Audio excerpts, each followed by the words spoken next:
News nation digital के हमारे इस खास एपिसोड खबरें दुनिया की में आपका स्वागत है। मैं हूं सुमित कुमार दुबे।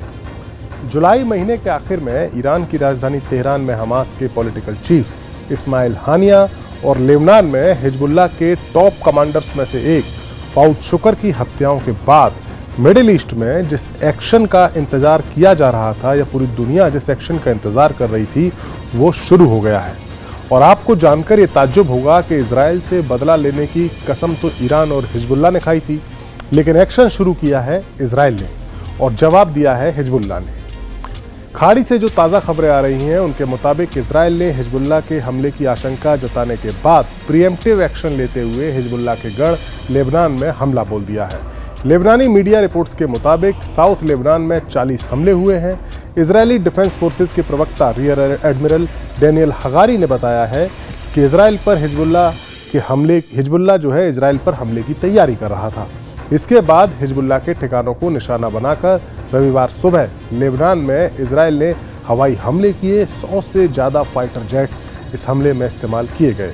इजरायली सेना ने एक बयान जारी करके हिजबुल्लाह पर इजराइल के इलाके की ओर मिसाइलें और रॉकेट्स दागने की तैयारी करने का आरोप लगाया है, जिसके जवाब में हिजबुल्लाह ने भी पलटवार किया है। इसे ऐसे समझते हैं कि इजराइल का ये आरोप है कि हिजबुल्लाह इजराइल पर हमले की तैयारी कर रहा था और इजराइल ने अपनी रक्षा के लिए उसकी तैयारी के अमल में आने से पहले ही हिजबुल्लाह के ठिकानों पर हमला कर दिया। ऐसा इजराइल का कहना है अपने हमलों को जस्टिफाई करने के लिए। हिजबुल्लाह ने पलटवार किया है।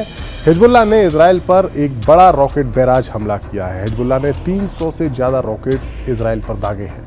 हिजबुल्लाह का यह हमला इजरायली सेना के हमले के जवाब में किया गया है। हिजबुल्लाह के इस हमले के बाद से ही लेबनान से लगा हुआ जो इजरायली इलाका है, यानी उत्तरी इजराइल का जो इलाका है, वहाँ पर लगातार सायरन्स की आवाज़ सुनाई दे रही है, यानी खतरे की आशंका लगातार वहाँ बनी हुई है। इजरायली मिलिट्री ने इस हमले के बाद पूरे इजराइल में इमरजेंसी लागू कर दी है। इजरायली सरकार ने इमरजेंसी लागू कर दी है। हिजबुल्लाह ने एक बयान दिया है इस हमले के बाद, जिसके मुताबिक ये हमला पिछले महीने उसके वरिष्ठ कमांडर यानी फाउद शुक्र की हत्या के बदला लेने के लिए किया गया था। हिजबुल्लाह का दावा है कि उसके हमले में 11 इजरायली मिलिट्री ठिकानों को निशाना बनाया गया है, जिनमें मेरोन बेस और इजराइल के कब्जे वाली सीरिया की जो गोलान हाइट्स हैं उसके 4 इलाके शामिल हैं। दूसरी ओर इजराइल का कहना है कि उसने हिजबुल्लाह के हज़ारों रॉकेट लॉन्चर्स को बर्बाद कर दिया है। इजराइल के पीएम बेंजामिन नेतन्याहू ने कहा है कि हम अपने देश की रक्षा करने, उसके निवासियों को सुरक्षित रूप से उनके घरों में वापस लाने के लिए एक सरल नियम बनाए जाने का हर संभव प्रयास करने के लिए दृढ़ है। उन्होंने कहा है कि जो हमें नुकसान पहुंचाता है, जो हमें चोट पहुंचाता है यानी हिजबुल्लाह, उसको हम जवाब देंगे। इजरायली रक्षा मंत्री योआव गैलेंट ने कहा है कि हिजबुल्लाह की हरकतों पर नज़दीकी नज़र रखी जा रही है। इजराइल के इस एक्शन और हिजबुल्लाह के पलटवार से ये साफ हो गया है कि पिछले कई दिनों से इस इलाके में जंग को भड़कने से रोकने की जो कोशिशें की जा रही थी वो कामयाब नहीं हो सकी। अब सबसे बड़ा सवाल यह है कि इस तनाव के बीच ईरान क्या करेगा, क्योंकि इजराइल का ये हमला एक तरह से ईरान के लिए भी एक चेतावनी है, क्योंकि हिजबुल्लाह को खड़ा करने, उसे मजबूत करने में ईरान का बहुत बड़ा रोल रहा है। ईरान भी इजराइल से इंतकाम लेने का ऐलान कर चुका है, लेकिन पिछले कई दिनों से ऐसे संकेत मिल रहे थे कि अमेरिका ईरान को कन्विंस करने की कोशिश में जुटा था कि वो इजराइल के साथ बड़ी लड़ाई का आगाज़ ना करे। अमेरिका भरपूर कोशिश कर रहा है कि किसी भी तरह गाज़ा में हमास के साथ जो इजराइल की जंग चल रही है वो रुक जाए, यानी सीज़ फायर हो जाए, ताकि ईरान के साथ चल रहे तनाव को कम किया जा सके। लेकिन इस डील में अब इजराइल ने पेच फंसा दिया है। इजराइल चाहता है कि गाज़ा पट्टी में जो इजिप्ट से लगा हुआ बॉर्डर है उस पर उसकी फौज तैनात रहे।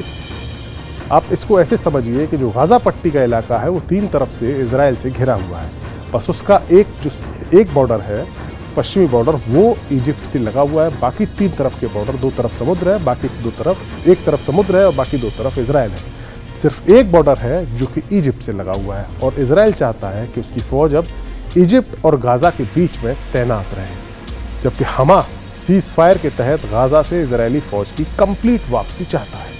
इजराइल का कहना है कि इजिप्ट बॉर्डर से लगी हुई सुरंगों के जरिए ही हमास को हथियार और गोला बारूद हासिल होते हैं और अब वो हमास को फिर से मजबूत होने का रिस्क नहीं ले सकता।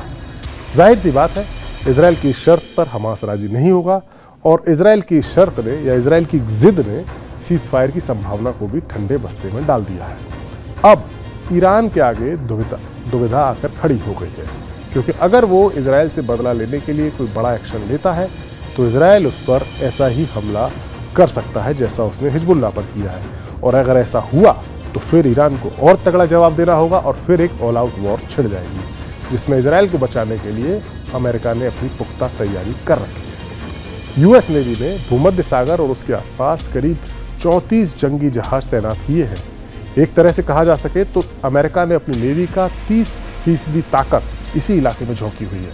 इतने सारे जंगी जहाज, पनडुब्बी, फाइटर जेट्स और मिसाइलों को देखकर अनुमान लगाया जा सकता है कि अमेरिका अपने दोस्त इजराइल की मदद में कोई कसर नहीं छोड़ना चाहता।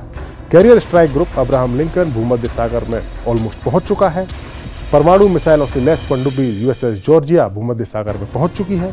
मीडिया रिपोर्ट्स की माने तो अमेरिका ने ओमान की खाड़ी में Theodore Roosevelt aircraft carrier strike group तैनात किया है।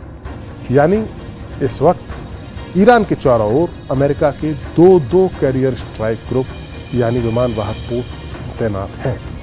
जंगी जहाज USS John S मैकेन, USS Daniel इनोयू भी तैनात किए गए हैं। इस नेवी की तैयारी के अलावा या नेवल फोर्सेस की तैनाती के अलावा अमेरिका की पैदल सेना या अमेरिका की वायुसेना भी ईरान के चारों ओर मौजूद है।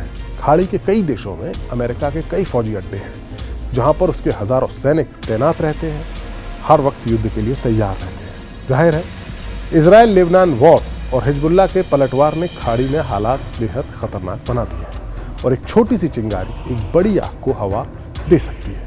हमारा वीडियो आपको कैसा लगा कमेंट सेक्शन में जाइए और अपनी राय हमें जरूर दीजिए। नमस्कार।